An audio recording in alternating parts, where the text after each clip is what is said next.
важно то, что в 23 году Бахчисарай участвовал в московской выставке, всесоюзной выставке. И вот эти предметы были там на этой выставке наших бахчисарайских вышивальщиц.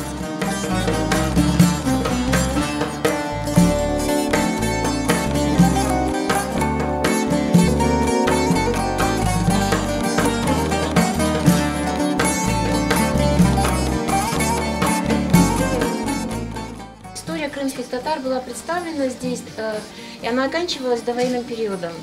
Эта выставка, она рассказывает о нашей жизни, о том, что мы на родине, и мы продолжаем жить, мы продолжаем развиваться.